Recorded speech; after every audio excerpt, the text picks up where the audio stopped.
Hi everyone, this is Lauren Baker, founder of Search Engine Journal, and today we have a special SEJ marketing think tank with our partner Yacht. Ryan D'Angelo could not make it today, so we have Ethan Cohen. Ethan, could you introduce yourself to the audience for a moment? Yeah. Hey guys, how's it going? My name is Ethan Cohen. I'm the head of customer success at Yacht for our mid-market enterprise brands, based here in New York in the Flatiron District, and very excited that's officially spring here in New York and some good weather. Awesome, glad to hear. Yeah, I hear you guys have a beautiful office, so can't wait to stop by sometime. Always welcome. All right. So before Ethan gets started, I just wanted to go over a little bit of housekeeping to let everyone know how we're going to run this webinar today and then what to expect. So if you look at your go-to webinar control panel, you'll see that everyone has a question box. Feel free to ask questions over the course of today's Yotpo webinar. What we're going to do is we're going to address those questions during the Q&A session, which will be beginning with Joseph Rockwell from Agency Within, who's also going to be joining at about the 30-minute mark to run through a lot of your Q&A. Also, the official hashtag is hashtag SEJ Think Tank. So as Ethan is dropping incredibly valuable bits of knowledge, feel free to take screenshots, share them on your Twitter, really let everybody know how much you're learning today and how much they're missing out on. One of the most popular questions that we get is, will this webinar be made available afterwards? The answer is yes. We'll be making the video available along with a recap and highlights. It'll be published on the Search Engine Journal site, along with in our YouTube channel, and also some updates on Facebook and LinkedIn as well. We'll be launching a couple polls during the webinar, and those poll questions are always great for Ethan to better deliver his content and get a better idea of the audience that we have today. And that's pretty much everything. So Ethan, I'm going to hand things over to you. Perfect. Well, thank you so much, and really a pleasure to be here today. As you mentioned, obviously I'm filling in for Ryan D'Angelo from our team, and for those who just joined as well, I lead our enterprise and mid-market team here at Yapo for our enterprise and mid-market brands on the customer success side. Really happy to be here and talk about what's going on. We've spoken about in the past couple of webinars around kind of the Yapo suite and what Yapo does. For those who are unfamiliar, Yapo helps generate user-generated content for your marketing, loyalty, and referrals platform, where you guys are able to utilize that for various advocacy methods, for SEO optimization, as well as a bunch of other stuff. For those who are unfamiliar with our brand, we work with some brands like Movement, Steve Madden, a whole bunch of other direct-to-consumer brands, and really excited to come and speak with you guys today and kind of dive into all the good learnings that we're going to share. In terms of what I'm going to cover today, the main kind of cohorts that we'll kind of dive into is first and foremost state of search. Why are we talking about search? Why is it so important? I'm assuming a lot of you guys are familiar with Google and what Google can do, but actually the nuts behind it is going to be really critical from our side. So we want to make sure that the strategy that you're building and implementing is really, really key as you approach that really important pillar. We then want to dive into the second component about discussing how you can utilize UGC to help stand out in that strategy. Again, a lot of diversification here is really important, so we'll dive into that momentarily. We'll then kind of pivot into a little bit about talking about some of the exciting enhancements that we've been working on that will help kind of boost the Google visualization, kind of how we can utilize that. And as Joe mentioned, we'll kind of wrap up with some Q&A. Really great opportunity for you guys to share your questions on social with the hashtag, kind of really engage so we can make sure the time is not only valuable for the people listening, but really for everyone else in the recording as well afterwards. You should see a tab available on the screen throughout the entire presentation where you can ask questions and the team will be fully moderating them, and we'll be sure to answer them as we progress and at the end for sure. So let's talk about search. Why are we talking about it and why is it so important? Let's first talk about the customers that you guys have. They come to your site from a whole bunch of different sources. Obviously, I'm sure you guys are familiar with the social aspect via Facebook, Instagram, but also from sources like email marketing and search and everything else. As you think about the overall approach, 36% of product searches actually come from search from a search engine optimization strategy. So for example, one of the ones that I've noticed recently when talking to my customers is that one of their uncles mentioned that his back was hurting. And what did their uncle do? They understand the best way to go about getting a new mattress to solve some of these problems is going into Google and typing best mattress for back pains. And that process starts the entire discovery stage where the user can go through that entire flow directly to what they're looking for. So how does that relate to you guys? If you're a mattress brand, you want to make sure that you're part of that discovery phase and that you're positioned in a place where you can catch the user's eye and make sure you're grabbing their attention. Of course, if they were to come to me, I'll tell them all the great mattress brands that we work with personally, but having no prior knowledge, Google is a key first step to make sure they begin their search on the right track. And at this point, Google's not even a question anymore with your strategy. It's a necessity and it should be a cornerstone pillar. Before I go any further, I'd like to take a few seconds to talk to everyone to share about what's worked for you guys. So in kind of making sure this time is most impactful to you, I'm going to pass it back over to you, Lauren, to kind of go through the first poll question. Excellent. Thank you, Ethan. So this poll question is really easy for everybody. Basically, are you a brand or an agency? So please hit the radio button that best describes you, brand or agency, agency or brand. We like to get about 80% of attendees answering. That's typically our goal. Looks like we're at the 72% mark right now. So I'll give you a couple more seconds to fill in. And again, this also really helps Ethan and the team at Yapo craft this presentation for you today. So let's see, we're at 78%. Final chance, 5, 4, 3, 2, 1. Go ahead, hit the button, and I'm closing the poll. Ethan, it looks like we have a 61% brands that are on today, along with 39% agency, and a couple of folks that filled in the questions that they're consultants as well. So overwhelming brand to agency, but some good representation on both sides. Super helpful results. Back to you. Great diversity to have. Again, I think here at Yapo, our CSM team works with a lot of brands. We're happy to kind of share some of those insights that we pass along to them. Again, we have some really great trends that we're observing, both from a verticalization perspective, as well as a larger G2C world, so we can certainly share there. And again, a lot of great brands do partner with great agencies. And so we got lockstep in key parts. So I'll try to make sure I can fill in some really key pieces of information that will relate to both sections appropriately. And for those of you who are consultants, obviously I'll add some stuff for you as well. I think a good CS team has a consulting-based approach to make sure that we're not only providing the value of our platform, but also making sure that we're providing best practices so that we can be proactive in addressing those areas of concern down the road. Thank you guys all for participating, by the way, in the poll. For those of you guys on the brand side, we'll kind of start there. I think the first thing that we want to discuss is what you're doing to improve your SEO. I think SEO is a word that people might be familiar with, but actually what we can do is to really dive into a little bit more. Specifically, we'll also ask the agencies to think about how you work with engaging communities and people who are part of these brands and how you can utilize them to get the most benefit, to generate the most UGC, to incorporate them into your UGC strategy. Again, it's a lot of understanding what your community does, what the brand is, what the agency does, and how can you guys create a perfect kind of triangle to ensure the right synergy is built out accordingly. So let's start with the quickest of wins for our brands that we can dive through in the UGC space. The highlighted image that I pulled up right here is called Rich Snippets.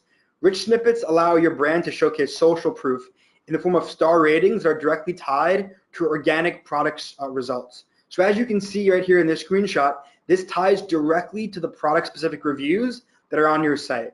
Mostly very, very important. This allows you to stand out, and it takes up real estate that ultimately helps increase your conversion rate of an organic product up to 20 to 30%.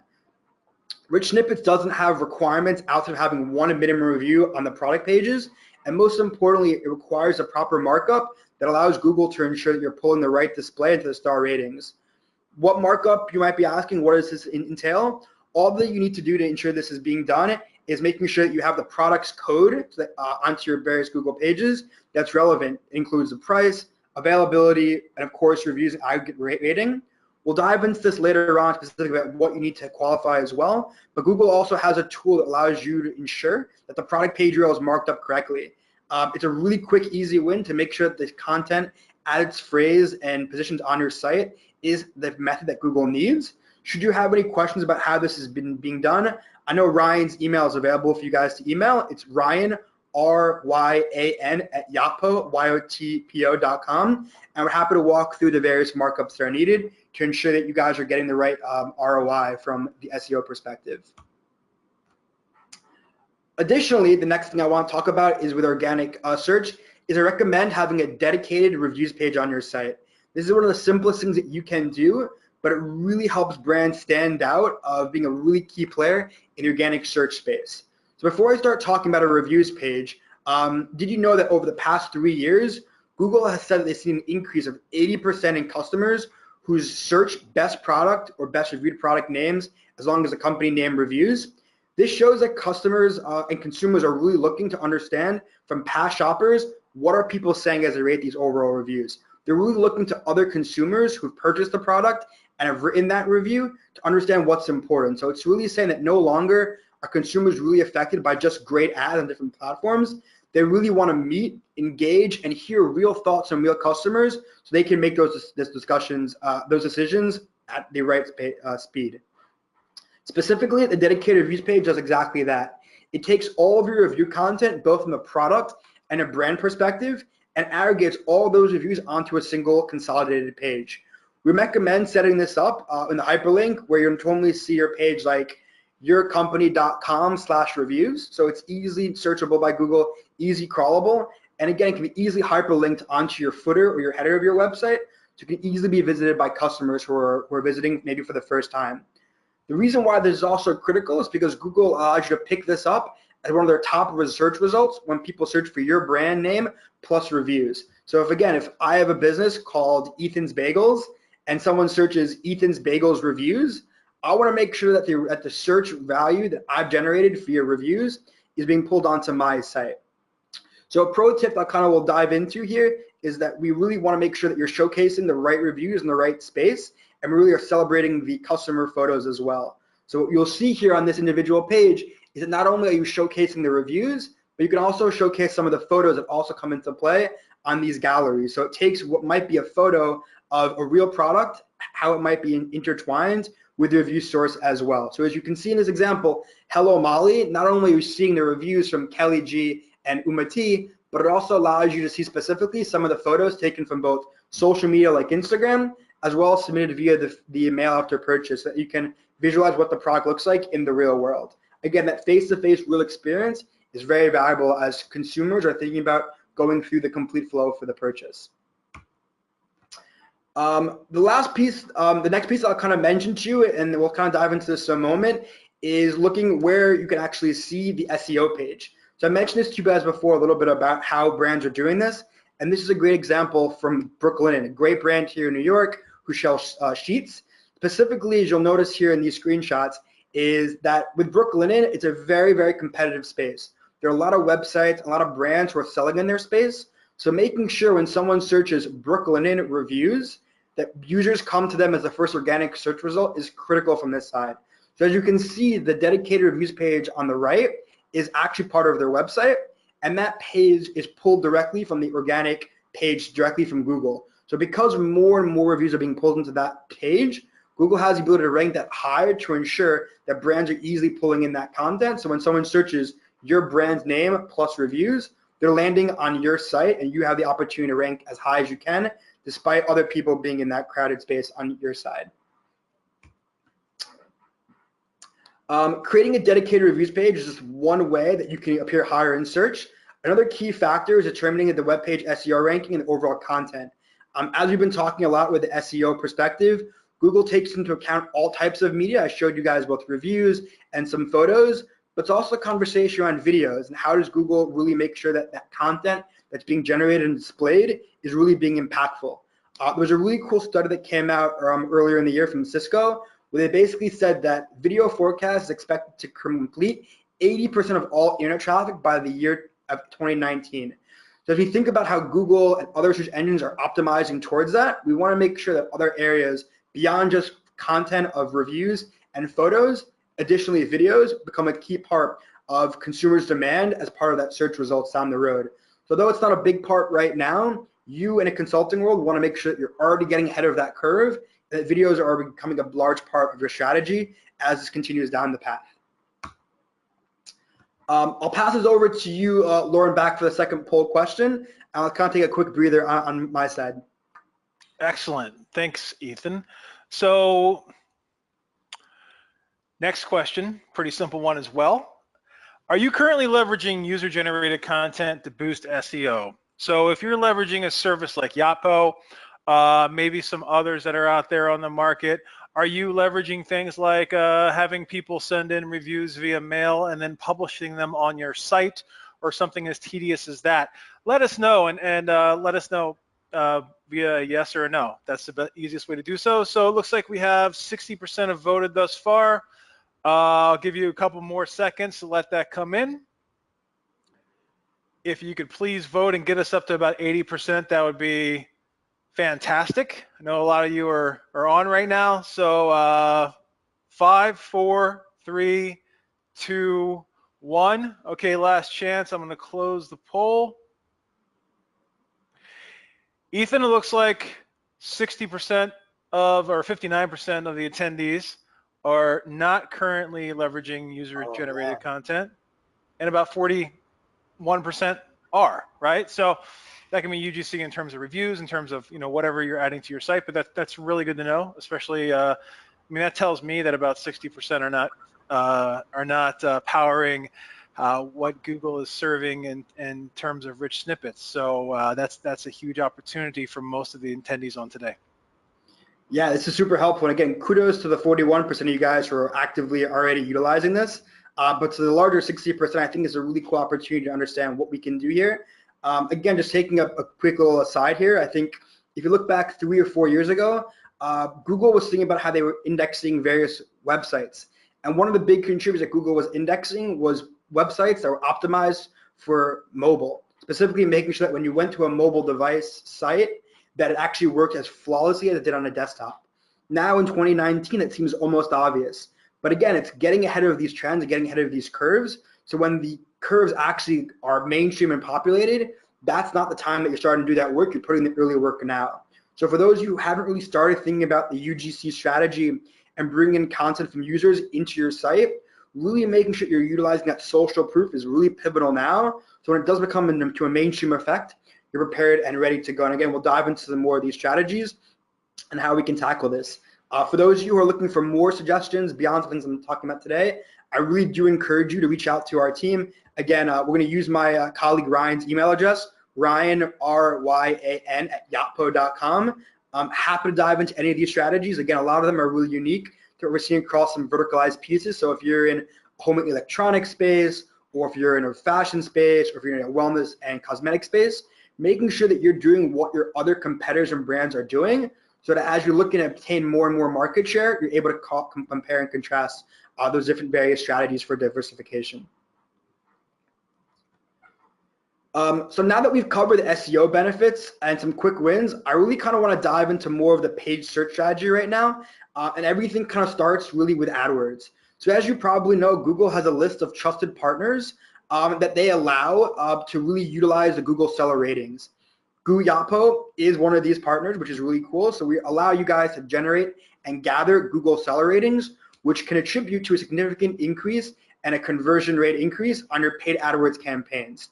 The Google seller rating integration will help you show star ratings for your brand and ultimately aggregate that star rating for your brand reviews onto your site. So as people are looking at that first page of Google, how do you make sure that those AdWords campaigns really jump out? As you can see here in this example with Movement Watches, a brand that I work with closely out of Los Angeles, they have an aggregated star rating of 4.7. So by having this, their AdWords campaigns are standing out amongst the crowd. So even other people might be buying similar AdWords campaigns, they're able to take up the valuable real estate and utilize the social proof of reviews that they've generated to help really distinguish themselves from other people. And that's a really, really important part in the discovery phase, because as we all know, you'll see specifically when your eyes just jump to Google, having those star ratings is pivotal to allowing you to make sure that people land onto your site. In order to qualify for this, we'll dive into this very high level, but we'll dive into more probably in the Q&A section. You need to meet some minimum threshold requirements for customer reviews. The minimum is to have at least a 3.5 star average for your brand. Again, these are brand reviews about your site, not about the product. And most Google Trusted Partners will be sending this feed automatically to Google. So all you need to do is start collecting the review content, make sure your CSM and you make sure your Oppo team knows that you want to do this, and automatically we'll start sending those over to Google. If you have any questions on guidance, what's the difference between a brand or a site review, or a brand/site review or product review, we can dive into this. Again, I really am opening up our team, again, to reach out to us, Ryan at Yapo, after this webinar, to dive into more of the detailed aspects.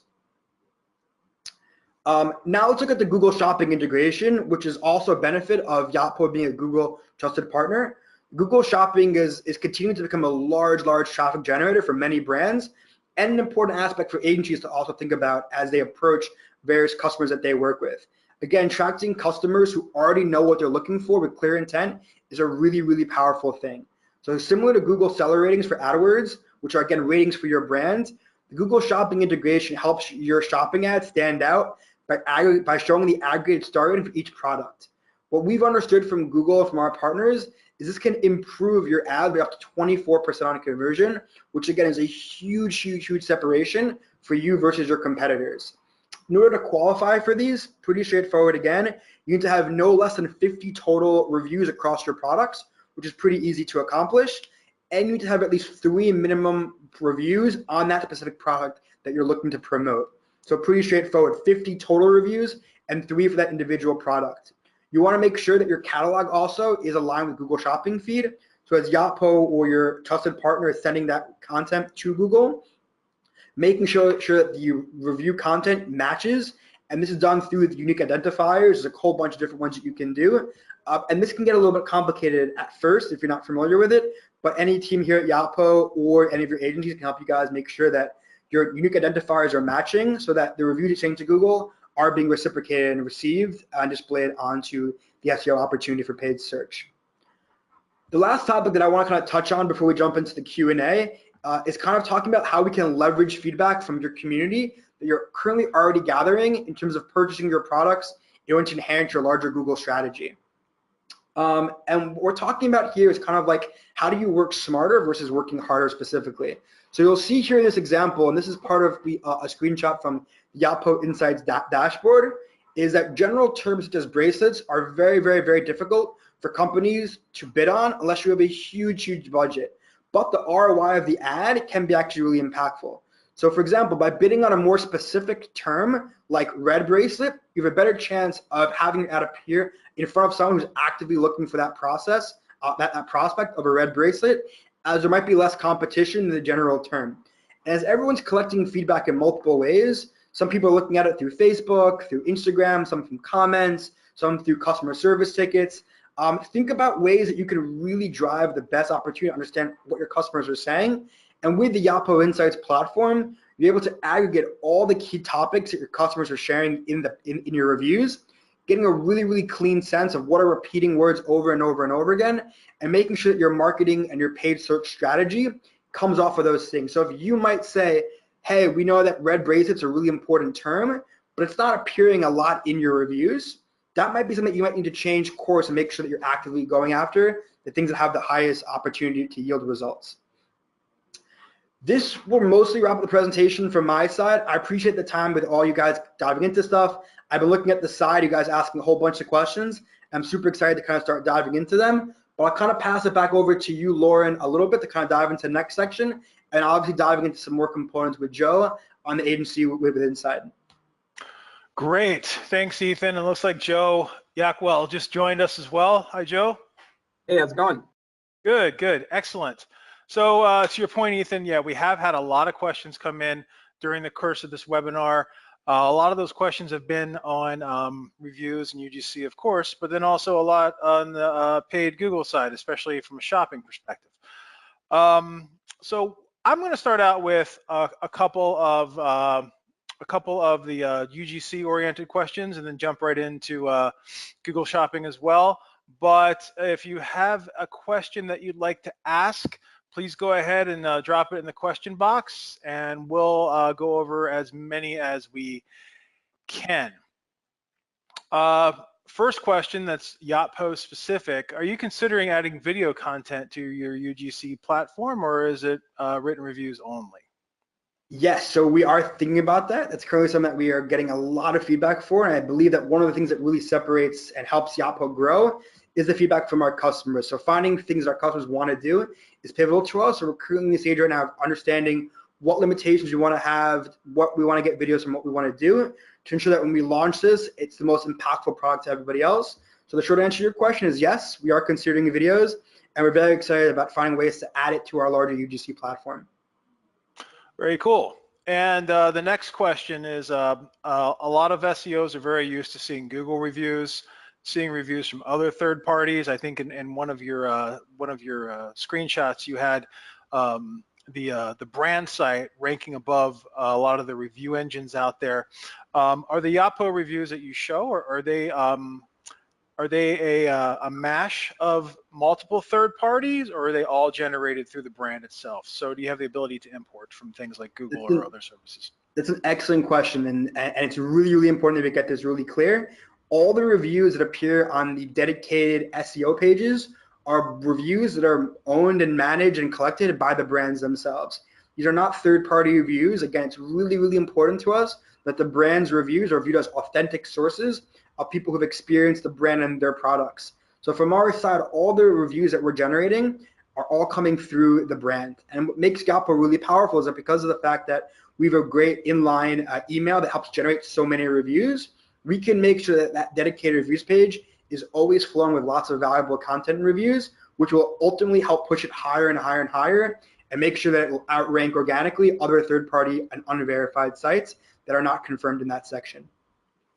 Very cool. Thank you. So I have a couple of PPC questions that came in. I think this would be great for you, Joe.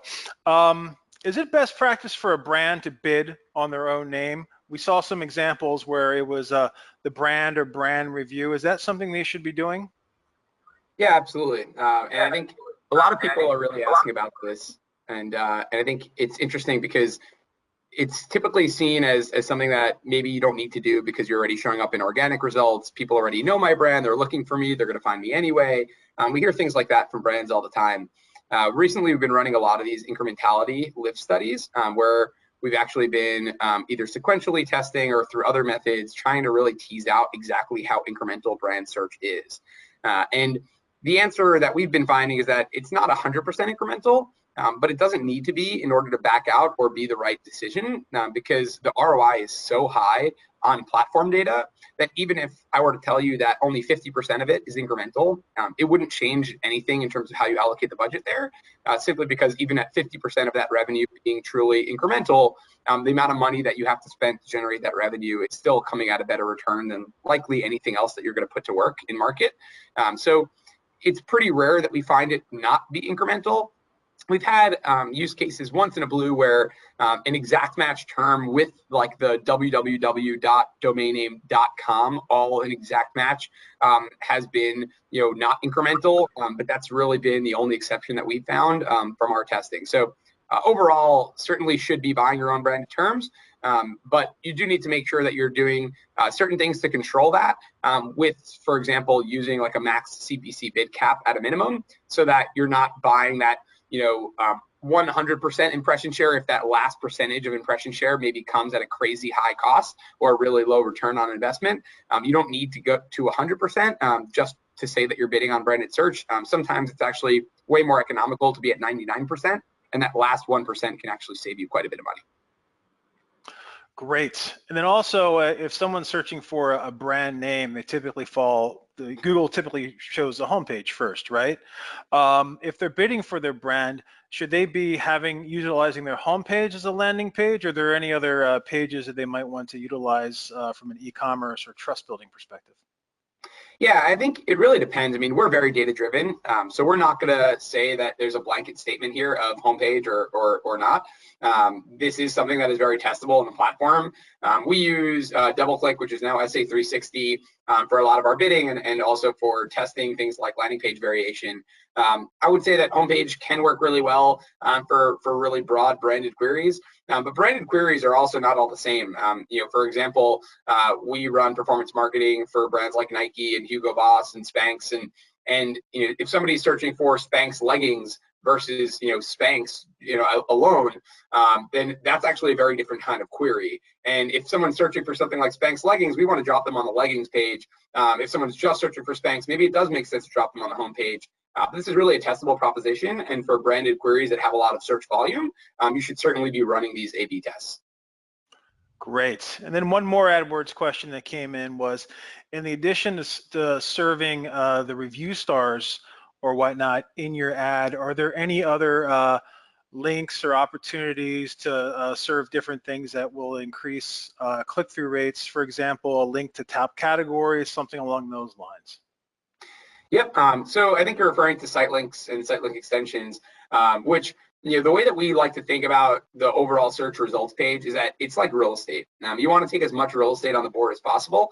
It goes back to your first question around, should I even bid on these branded terms? If you don't bid on your branded terms, you're taking up less real estate on the page, and you're also leaving room for a competitor to bid instead of you, and potentially get in front of the user before they even see your organic listing. The same thing is true here as it relates to site links, where having those site link extensions will allow you to take more real estate on the page, which also applies to making sure that you're taking advantage of all the text available in the ad itself.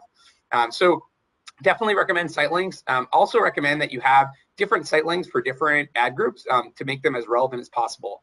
So if you're talking about a branded search query, going back to my example, let's just say that it's something like Spanx leggings or Hugo suits, then having a site link extension for leggings or suits respectively is the right way to go, versus like about us and shipping and returns. Those might not be bad site link extensions, and it's still okay to have them as well in addition, but you at the very least want to make sure that you have as many site links as possible that are related to the search query. So really customizing those site links the same way that you would ad copy down to the keyword. Great, thank you. And the next question is, how do you know the impact of Google seller ratings on these ads? So how do you know whether or not those seller ratings are actually impacting the ad? Yep, and I think in partnership with the Oppo, we have several mutual clients that are working with us on performance marketing, who are also working with the Oppo, which is really helping us get better click-through rate. We've seen a lot of this just through data of as we turn on the Oppo experience and we're generating reviews. We're seeing, first of all, a lot of clicks on the seller ratings themselves, which is visible on the platform, so you can see how much volume you're getting from that. But we're also seeing a lift in both click-through rate as well as conversion rate. And I think Yappo has done a really great job of illustrating the impact of click-through rate that you get from seller ratings. But I think people sometimes forget about the impact on conversion rate as well, because it's not only about the ad experience where you're exposing those seller ratings, which we were talking a little bit about in the webinar earlier, but it's also about the user-generated content on the landing page that you're driving them to, which very often is also going to be a product page for things like Google Shopping. And when you land on a page that has that has seller ratings and you have content that's relevant to the product that you're looking at, it just allows you to understand what you're buying, what's good about it, what people might not like about it. And I think kind of brings up a slightly tangential topic here, which is that we know a lot of brands that really don't want to see bad ratings on their products, and I actually think that's a mistake. If you think about businesses like TripAdvisor and Amazon, people aren't going to them because they have the most 5-star reviews. People are going to them because they have the most reviews and the most trustworthy reviews, and they can rely on them to understand what people like and don't like. And sometimes a poor review actually can even help with conversion rate, because if the worst thing somebody has to say about a product is that they really don't like that it's such a dark blue, for example, and I don't really care about that, then it's like really easy for me to make that purchase decision that any of the poor ratings that I saw were about color, where I'm caring more about function, for example. So overall, you should definitely be able to see the impact sequentially as you start to generate those seller ratings and they start to appear in your ad results, what you see in click-through rate improvement, but also monitoring that conversion rate improvement, which can also be tested with A/B testing software. Very cool. So if the searcher's intent to click on that ad was based upon the amount of stars or the fact that that ad had stars and reviews next to it, chances are they're going to read the reviews when they get to the landing page as well. And if the only review is that the person did not like their Spanx legging color, then in blue or whatnot, then all the other reviews that are 4 and 5s probably have more value at the end of the day anyway. So that's great to hear. Speaking of reviews and performance, Ethan, how do reviews increase organic SEO ranking, and how long does it typically take? It's a great question. Just I appreciate you asking. And just to follow up on Joe's point as well, I think the authenticity is really critical, as a lot of brands will see it. And I think also not only getting those reviews, but also responding to them and having the approach. So like actually see other people have an experience and the brand go full circle to reply publicly and try to make that right. Really resonates with possible customers looking to complete that process. And then to go to your question specifically, Lauren, on like how do you increase SEO rankings?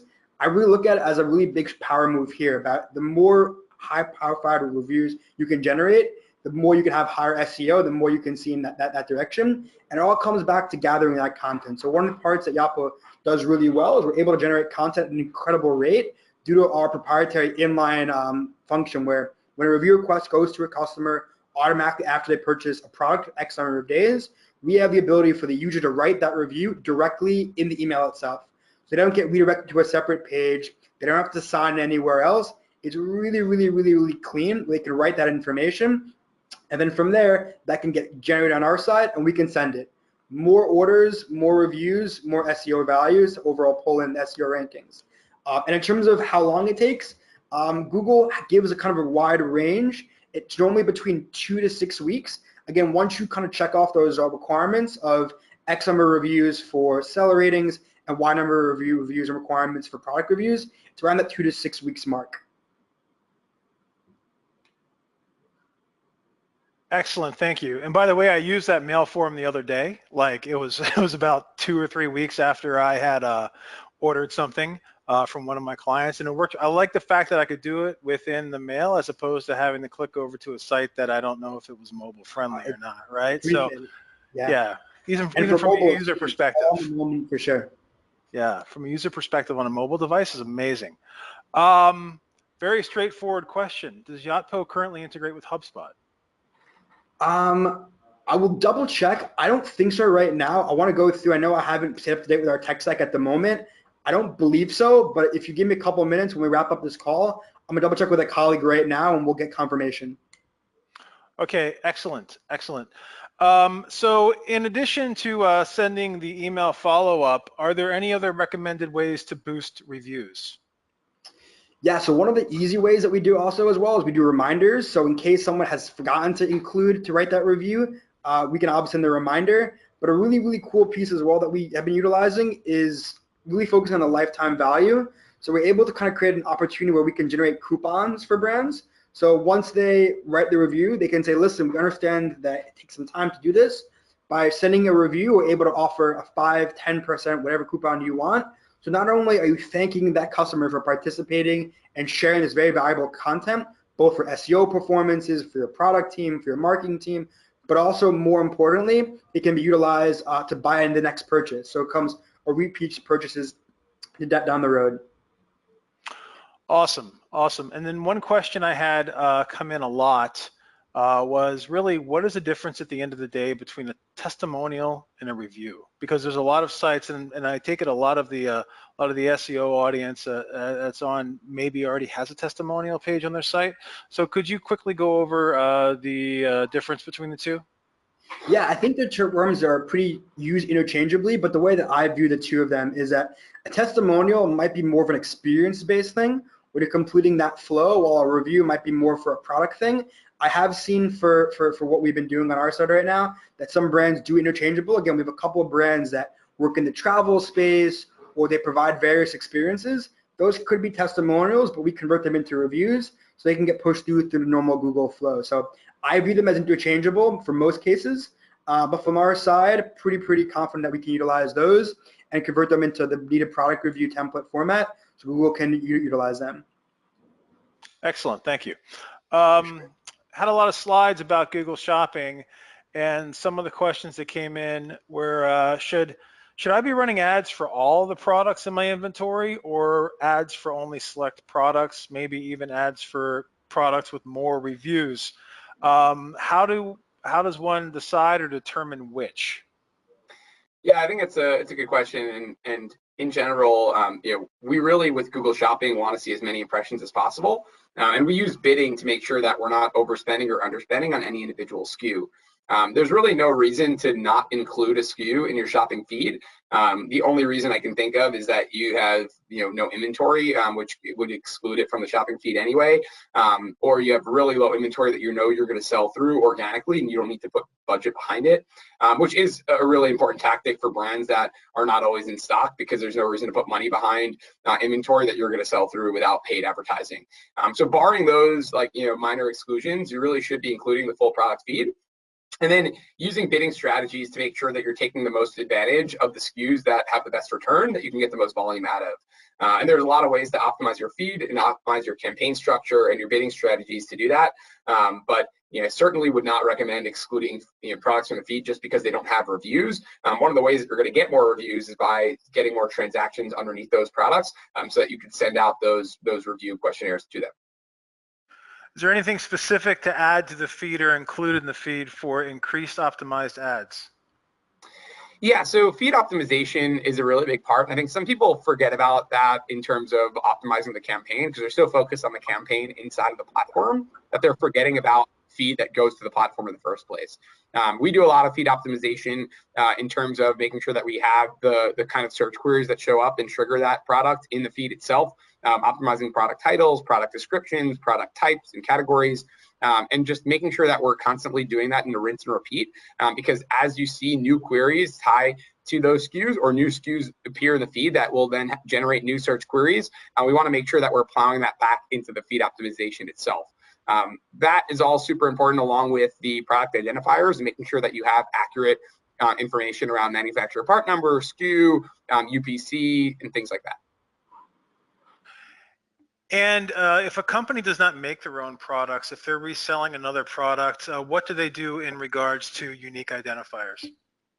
Yeah, UPC is going to be the most important thing. Manufacturer name and manufacturer part number is the more basic version, but at the very least, if it's a product that is being resold, the UPC is going to be that unanimous identifier that all retailers hold equal. Without a UPC, you might not see your product get approved in the feed, and you might also see that you're not getting matched to the right place if you use the wrong UPC, so that you won't show up when Google is aggregating retailers against a particular SKU. So really important that your data structure is clean there. Very cool. And then one thing of importance I'd like to focus on for those of you that are on the SEO side and wondering about Google Shopping. Well, about a month ago, Google Merchant Center started merging their data with Google Search Console. So from an organic perspective, if your site's schema is not optimized for Search Console will pick up your products and match them to the product URLs that it's indexing in Search Console, and they'll import that shopping feed through Merchant Center. And also when they're reporting on that import, if you go to Google Search Console and you click on the products link, it will tell you which of your products have the structured data around them from the feed or from schema that are more or less approved or no problems, but then they'll serve you issues. And when you click on issues, one of the fields that they bring up an issue for is whether or not your reviews data is added to the feed. So that's another bonus in terms of adding those stars or UGC. It's not only going to help you. It's not only going to help you from a paid perspective, but also organic, because Google Search Console is currently indexing all of that internally. Ethan, did you have any updates on the Oppo integration question we had earlier? I have an incredible team behind me, and they were able to kind of get through the information that I needed. As I believe so, we do not have an integration with HubSpot at the moment. But in terms of other ESPs that we integrate with, we're obviously very proud of our new integration with Klaviyo, ListTrack, Brownzo, MailChimp, and a whole bunch of others. We also use a whole bunch of other stuff across the MarTech space, so we are pretty fluent in that, but we're always looking to expand our integrations pieces. So enough of our brands have that prioritization. We're obviously excited to work on those kind of things as well. Awesome, thank you. And then we had a quick question again. When you were reviewing Google Shopping earlier, you had some minimums that are needed from a review standpoint for them to show up in shopping. Could you review those one more time, please? Absolutely, 100%.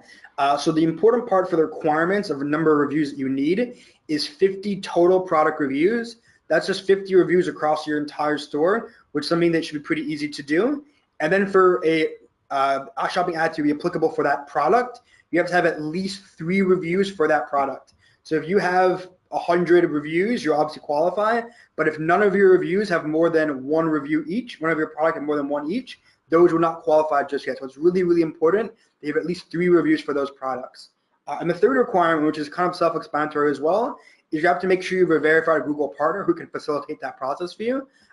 Again, Yapo is a preferred partner on the Google side. So we're able to kind of push those through for the various brands. Very cool. And with you being a Google partner, do you also have any insight if there are similar minimums for reviews to show up in organic and in AdWords as well? So for the AdWords piece, it's around, I believe, 100-ish, 150. The interesting terminology that Google uses and kind of their black box again is qualified reviews, which doesn't really have a unique core definition. It's supposed to be a review about the site experience, the shipping experience, the on-site experience. So Google kind of has their own benchmarks. I like to tell brands to kind of shoot above that and aim for like 300 plus reviews to make sure that some of those reviews might not qualify. They get pulled out, that you're still in the green from that side. So I kind of go with like that number around like 300 or so, just to make sure that the reviews do qualify on the Google side. Very cool. So thank you. So Joe, we had a question about, Google AdWords, it's fantastic. Google Shopping is fantastic. Both integrate reviews, both have that UGC integration. But do you have any recommendations on how to split budget between the two? Yeah, definitely. And I think a lot of times people are looking for some kind of benchmark or some kind of like, raw percentage. That's just really not how this kind of business works. I keep kind of going back to, it depends on the data, it depends on the performance. But we really take a philosophy here, which we call like bidding to budget, which means that we don't set hard budget amounts or hard budget allocation percentages, but instead use the KPIs that our clients are giving us that dictate performance to allow the bidding strategies that we're using to define the budgets themselves. So we have clients that have a fixed budget, which means that we might have to shift our CPA or ROAS or LTV to CAC targets accordingly in order to make sure that we don't go over budget. Then we also have clients that don't have a fixed budget and instead have a fixed KPI, which is like, get me this ROAS or this CPA or this LTV to CAC and spend as much as you can so I could drive as much volume as possible. So depending on that scenario, we will be adjusting in real time our bidding strategies to make sure that we're maximizing what our clients want us to do, which in some cases might mean a lot of shopping and very little text ads. In other cases, it could be the opposite. So I would say the most important thing is that you're holding things accountable to the same standard, because everything is about relative performance when you start to talk about media mix modeling and budget allocation. So I would say step one, make sure that you're segmenting between brand and non-brand, not just on text campaigns, but also on Google Shopping. Most people are doing that on text campaigns because it's really straightforward and they have their brand terms and their non-brand terms. Make sure that you're also excluding those brand terms from your non-brand campaigns to make it extra clean. But most people don't realize that this is possible on shopping as well. Even though shopping is not a keyword-based campaign type, which makes it a little bit different in terms of how you segment them, it is still possible to segment using negative keywords to really parse out your branded search queries into one shopping campaign and then leave the other for non-brand. And if you don't do that, it makes it really hard to use bidding to define that budget allocation, because you'll have this shopping campaign that is more of a mixed bag between brand and non-brand, which allows you to really not be able to compare it to a non-brand search campaign. Once you do that segmentation properly, then hold them both to the same accountability. So if you need a 3x ROAS, you should aim to get a 3x ROAS in both your non-brand search campaign with text ads as well as your non-brand shopping campaign. If we want to really geek out a little bit here, we really care more about marginal costs and marginal return than we do about averages. That might be opening up a little bit more of a can of worms here than we'll get through in the webinar. But the theory of marginal cost is really about where is that next dollar best spent, and always optimizing things so that that next dollar is spent at an equal efficiency across every opportunity, rather than averages, which can be a little bit misleading. But I'll kind of leave it at that for now, and we can always dive into it deeper if people have more questions on that. Joe, would you mind going over those different KPI models that you talked about earlier, and how do you select them as part of your bidding strategy? Absolutely. And in an ideal world, I mean, we think about everything like a business owner. So if we were sitting in our client's shoes or in the brand's shoes, what would we do if we owned the business ourselves? And the answer to that is always going to be using an LTV to CAC model instead of a ROAS or CPA-based model. And LTV to CAC really means that you are allocating your bidding and your budget strategy in a way that is really tied to what delivers you long-term profitability. So for example, if there's a cohort that's like Ethan and there's a cohort like me, and Ethan's cohort is valued at twice as much as mine, then you should be willing to pay twice as much to acquire someone like Ethan than you are to acquire someone like me. And using an LTV to CAC model will deliver you not just the most profit over time, but also will deliver you the most revenue in the long run. I think a lot of people are really hooked on satisfying a very short-term revenue goal, in which case they're constantly chasing revenue instead of lifetime value. But that really hurts you in the long run, because if you use a ROAS-driven strategy, while you will be taking into account differences in AOV, you're not taking into account differences in margin rate or differences in repeat rate, where both of those are actually baked into an LTV-driven approach. So going back to the Ethan cohort and my cohort example, if Ethan is going to buy $150 worth of merchandise and I'm going to buy $150 worth of merchandise, a ROAS strategy is going to say that we're both very, very similar, if not equal, and it's going to be willing to pay the same amount for both of us. And what happens over time is that you're not really differentiating your bids to account for when we're going to come back later. So in an LTV-driven strategy, while you might not acquire as many customers each day, those customers you're acquiring are going to be factoring in their repeat rate, which is why I'm saying you're going to get more revenue and more profit over time by allocating your bids based on the relative value of those cohorts, which is possible with an LTV to CAC model. Very cool. Thank you. Thank you. This has actually been a really interesting deep dive on I almost said Yahoo Shopping. Oh my gosh, on Google Shopping. So just to let everyone know, we will be making this video available on our YouTube channel, and we're also doing a recap of all of Joe's points on different bidding strategies and utilization for Google Shopping. Thank you, Joe. I'm sure that recap in its own right will be a great intro and guide on how to manage Google Shopping campaigns as well. So looking forward to putting together the recap there. A couple questions for you, Ethan, before we sign off. We have about 3 to 4 minutes left. Does having different forms of user-generated content hurt or help an organic search ranking? It's a great question, and I think the answer comes down to it's definitely a helpful component. As I mentioned before in one of the slides I was talking about, really just diversification of content is really, really key. That you're kind of gathering content both from a review piece, a photos piece, a videos piece, and also taking content also from videos from your users, as well as also videos from Instagram and social media.